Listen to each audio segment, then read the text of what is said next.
আপনারা আমাদের কিসের কথা বলতে বলবেন? সাম্যের কথা? সাম্যের কথা বলতে বলবেন? সাম্প্রদায়িক সম্প্রীতির কথা বলতে বলবেন? আর আপনি তো পড়াশোনা করেন নাই। পড়াশোনা করেন, মস্তানি করেন না, পড়াশোনা করেন। পৃথিবীতে সাম্যের একমাত্র বীজ বপন করেছে যিনি, তিনি মুহাম্মদ রাসূলুল্লাহ সাল্লাল্লাহু আলাইহি ওয়াসাল্লাম। আজকে আমার কাছ থেকে শিখে যান, শুনে যান সাম্যের কথা। অন্য ধর্মের লোকদের সাথে সহানুভূতি, সম্মান কারে বলে? অন্য ধর্মের লোকদের। তুমি যদি মুসলমান হও, তোমার রোজা আর হিন্দুর পূজা একসাথে চলবে, তুমি তাকে অত্যাচার করতে পারো না।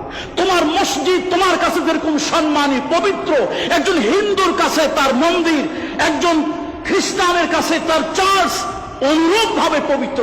কোরআন শরীফের ভিতরে আল্লাহ বলেছেন, হাদিসের ভিতরে বিশ্বনবী বলেছেন, কারো দেব দেবী নিয়ে কথা বলো না, কারো ধর্মীয় অনুভূতিতে আঘাত দিও না।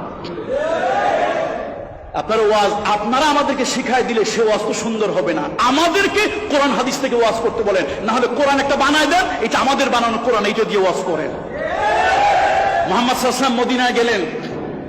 আপনারা বলুন তো, মদিনায় সব থেকে কোন ধর্মের লোক বেশি ছিল? কে? ইহুদি।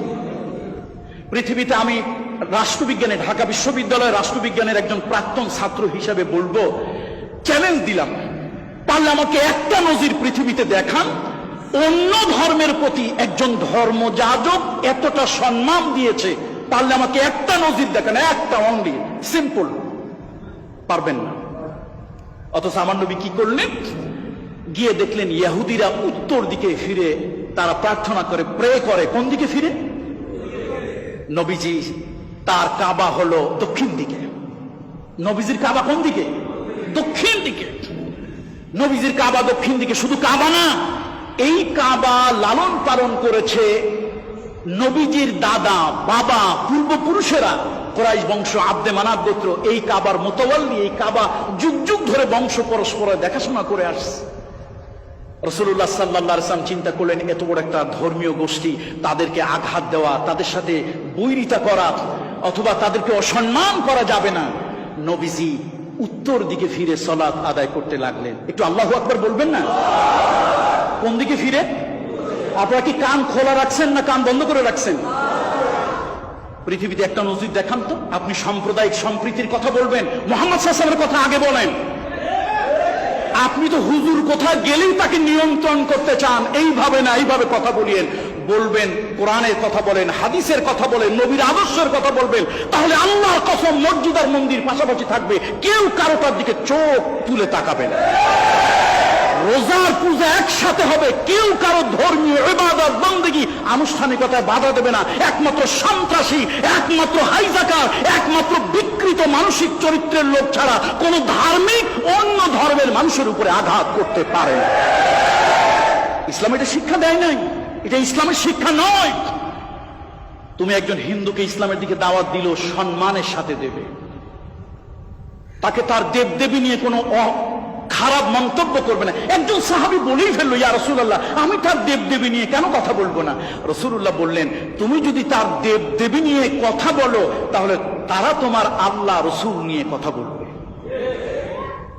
ইসলাম, আল্লাহু আকবার। বলতেছিলাম, সাম্য কাকে বলে, ভ্রাতৃত্ব কাকে বলে, সাম্প্রদায়িক সম্প্রীতি কারে বলে?